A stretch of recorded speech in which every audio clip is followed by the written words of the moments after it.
Il est midi un quart sur BFM Business, les résultats du premier tour, les enseignements de ce premier tour et ce qu'il dit sur l'histoire économique que pourra nous raconter éventuellement celui ou celle qui sera élu président de la République dans une quinzaine de jours, sa capacité aussi à faire passer d'éventuelles réformes, les défis à relever. On va en parler pendant un quart d'heure avec nos invités. Jean-Marc Daniel, bonjour Jean-Marc, bienvenue, professeur émérite ESCP Business School, tous les matins bien sûr sur BFM Business aux côtés de Nicolas Dose.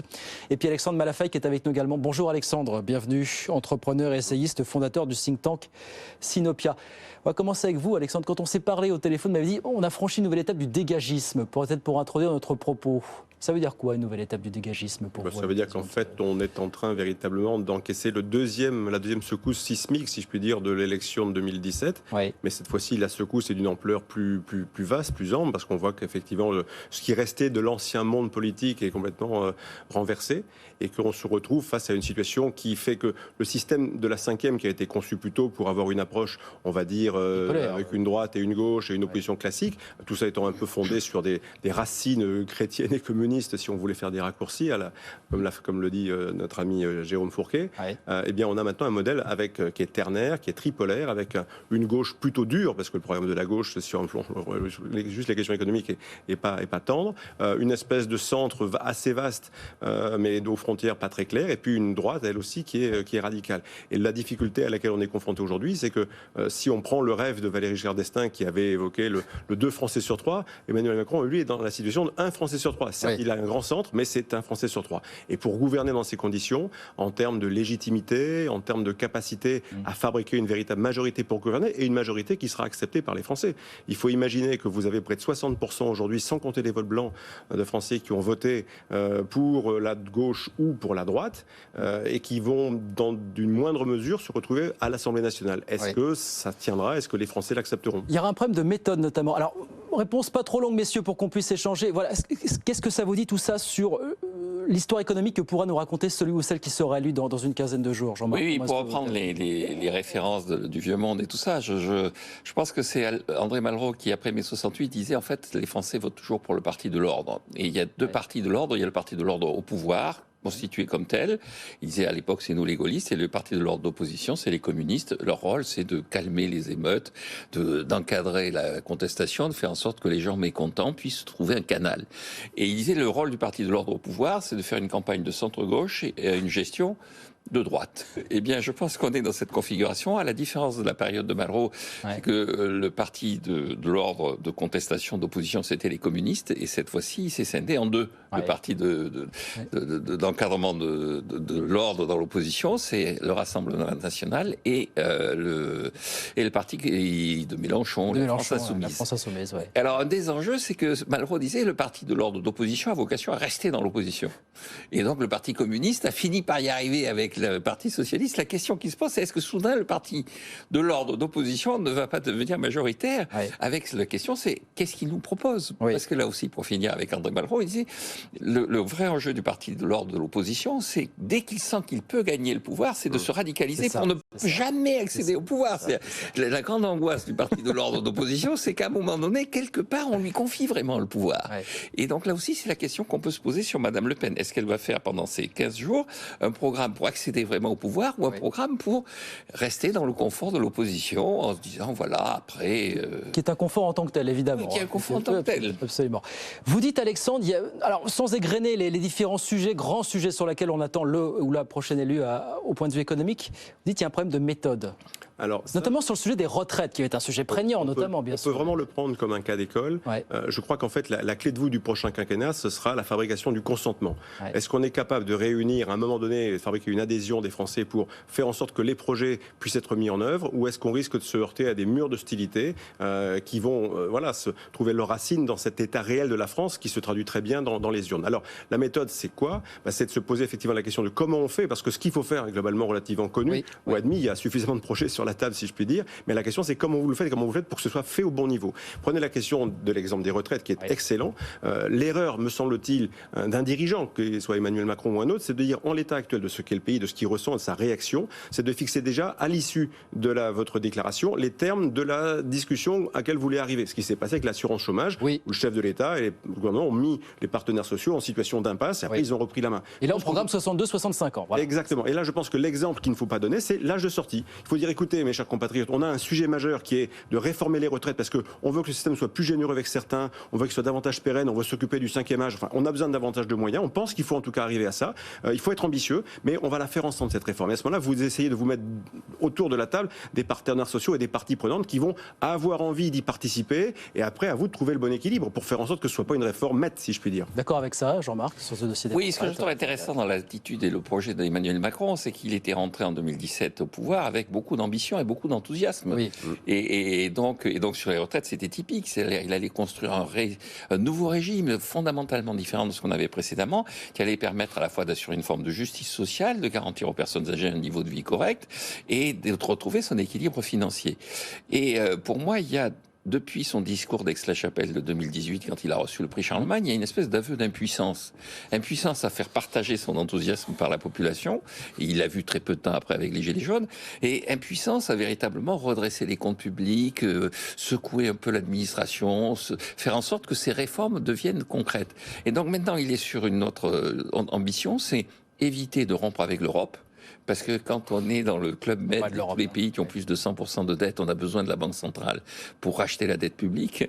Éviter de rompre avec l'Europe, parce que quand on a un déficit extérieur du niveau qu'il a, il faut absolument persuader nos partenaires allemands et d'Europe du Nord que de toute façon on va faire des efforts, mais simultanément ne pas mettre systématiquement la population dans la rue.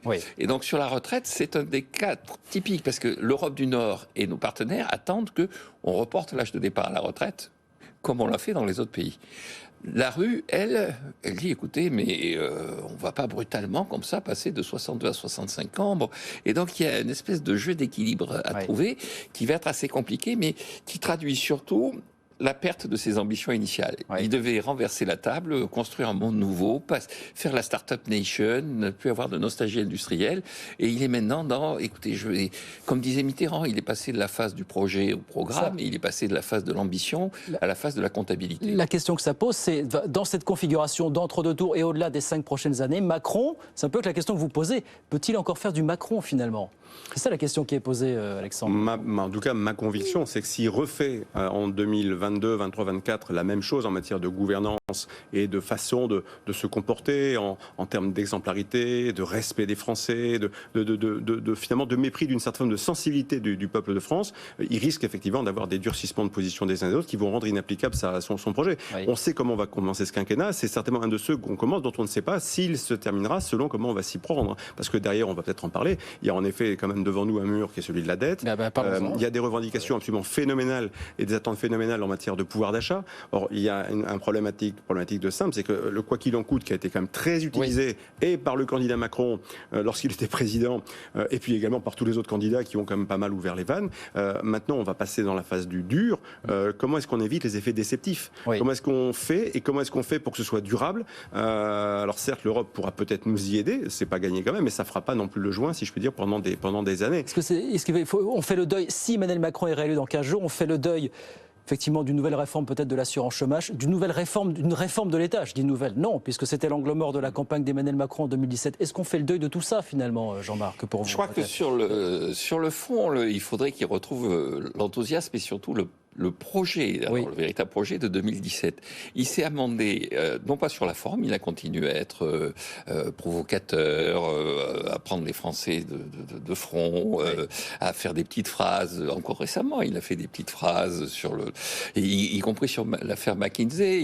Il a rappelé un peu des formules qui avaient été celles de l'affaire Benalla. Donc il ne s'amende pas sur la forme et il a renoncé sur le fond. Je pense qu'il réussira son deuxième quinquennat s'il fait l'inverse. S'il retrouve le fond de 2017, qui était le fond réformateur, qui était le fond moderniste, et au contraire, sur la forme, il respecte davantage à la fois le Parlement, c'est-à-dire on tient davantage compte de ce qui se passe au Parlement, et puis les partenaires sociaux. Après, il faut bien voir que effectivement, toute la campagne s'est faite sur le pouvoir d'achat. Et oui. Alors qu'un pays qui a un tel déficit extérieur est un pays qui a trop de pouvoir d'achat. Et donc, on ne peut s'en sortir que soit en faisant tout de suite une politique d'austérité, on évacue les 82, ou on évacue les 6 mois de Chirac entre mai 95 et octobre 95, soit au contraire, on augmente la production, on remet le pays au travail. C'est produire d'abord, revendiquer ensuite. C'était le programme de la résistance. Sauf que le débat d'entre-deux tours va être largement focalisé sur la problématique du pouvoir d'achat, sur lequel Emmanuel Macron va va devoir marquer des points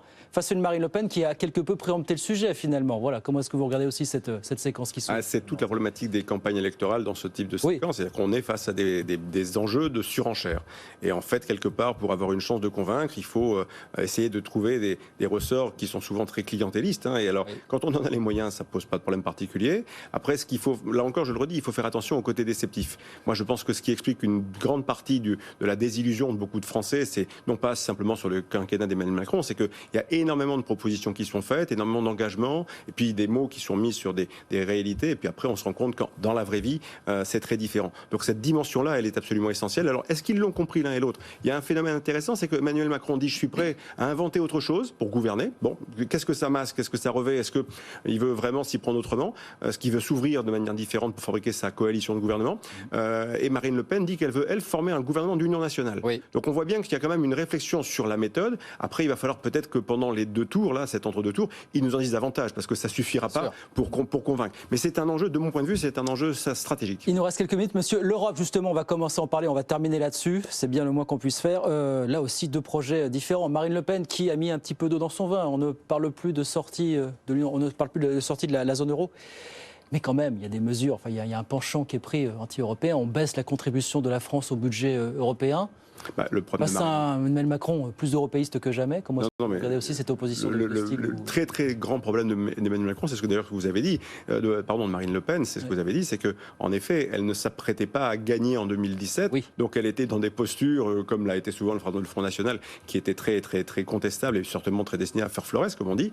Maintenant, elle est face à une échéance qui est de dire, ça pourrait peut-être m'arriver. Donc depuis un certain temps, elle s'y prépare, elle a rembobiné tout ce qui n'était pas acceptable, elle a essayé de trouver une façon de faire des compromis pour que son projet soit, entre guillemets, vendable et pas trop attaquable. Maintenant, de manière pratique, quand elle dit qu'elle veut diminuer la contribution de la France, je pense que c'est une erreur. D'abord, il faudra, là encore, est-ce qu'on peut le faire? Je ne suis pas certain. Et puis, je crois qu'elle va devoir s'interroger. Ce qui se passe aujourd'hui en Ukraine et ce qui se passe dans le reste du monde nous interroge sur un point fondamental. Est-ce que l'Europe, oui ou non, est un champ et un espace politique qui doit être renforcé pour faire face à ce qui nous attend demain au XXIe siècle? Ma conviction profonde est oui, et beaucoup de Français, je pense, le ressentent comme tel. Donc la question, c'est qu'on ne fera pas l'Europe de demain si on ne met pas sur la table l'enjeu de la solidarité entre les pays. Et la solidarité, ça impose non pas de se sacrifier, mais ça impose d'investir, de faire des choix pour qu'on essaye de se renforcer ensemble. C'est le parti pris d'un essai qu'on vient de publier qui s'appelle l'Europe solidarité contre le naufrage, pardon. Et ça, je pense que c'est une grande clé. Et donc, si elle ne le comprend pas et qu'elle arrive aux affaires, elle va nous isoler d'une manière absolument absurde et ça serait très dommageable. Mais ça ne va pas être facile à expliquer pendant les deux tours. C'est une des questions aussi posées par ce second tour. C'est plus d'Europe ou moins d'Europe. Là aussi, c'est un véritable choix. Là, oui, je crois que c'est un véritable choix. Plus qu'en 2017, pour le coup. Oui, mais franchement, dans la situation dans laquelle nous sommes, nous avons besoin de l'Europe. Encore une fois, dans les périodes précédentes, les programmes un peu délirants se corrigeaient par une dévaluation.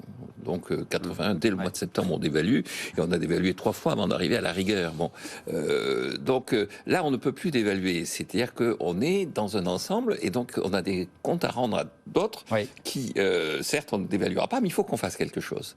Et donc, ce quelque chose, c'est de remettre de l'ordre, clairement, dans les finances publiques. Et donc, je pense que le prochain président de la République, quel qu'il soit, il faudra qu'il prenne très vite, vis-à-vis de nos partenaires européens, des engagements en termes d'évolution de nos finances publiques. Quand Macron est arrivé, il y avait 4 pays frugaux qui nous tapaient dessus. Il sort avec 8 pays frugaux qui nous tapent dessus. Marine Le Pen, elle peut, si elle continue comme ça, d'avoir les 18 autres membres de la zone euro dans le club des frugaux, sachant qu'il n'y a pas que les gens de la zone euro dans le club des frugaux. Donc je pense qu'il y a un enjeu de finances publiques qui va se poser très très vite. Encore une fois, Mitterrand, ça a été un an et demi, Chirac 6 mois, là ça sera 6 semaines l'enjeu de finances publiques, parce que sinon l'Europe va véritablement élever la voix. L'état de grâce est de plus en plus mince pour le coup. 30 secondes, messieurs, une question que je vous pose à chacun, la réponse sera courte. Ce pays est-il encore réformable ? Je pense que Macron a été élu encore une fois en 2017 pour faire des réformes. Là, quand on regarde son électorat, il est l'élu de Neuilly, alors qu'il avait été l'élu des centres un peu start-upers. Là. Donc, il faut qu'il arrive à persuader les conservateurs qui l'ont élu que finalement, il est resté quand même celui de 2017. Donc, il va falloir qu'il l'accompagne dans la réforme. Y a-t-il une pédagogie qui puisse rendre ce pays encore réformable ? Même question. Oui, non, mais c'est ça. Il faut je crois qu'on pourra réformer la France avec les Français. On ne pourra plus la réformer contre eux. On pourra ponctuellement passer une mesure parce qu'on considérera qu'elle peut passer, parce qu'on fabriquera un consensus momentanément, mais durablement. Si vous voulez, par exemple, vous êtes au chantier de l'État, vous ne réformerez pas l'État sans les fonctionnaires. Voilà. À un moment donné, il faut mettre les parties prenantes, les gens autour de la table, faire avec eux. C'est plus long, c'est plus compliqué, mais en général, c'est ce qu'on fait dans le monde des entreprises, quand on veut transformer, changer, et ça marche. Mitterrand disait aux gens qui se présentaient, vous n'arrêtez pas de dire que ce pays est ingouvernable. Alors pourquoi vous voulez le gouverner? Voilà.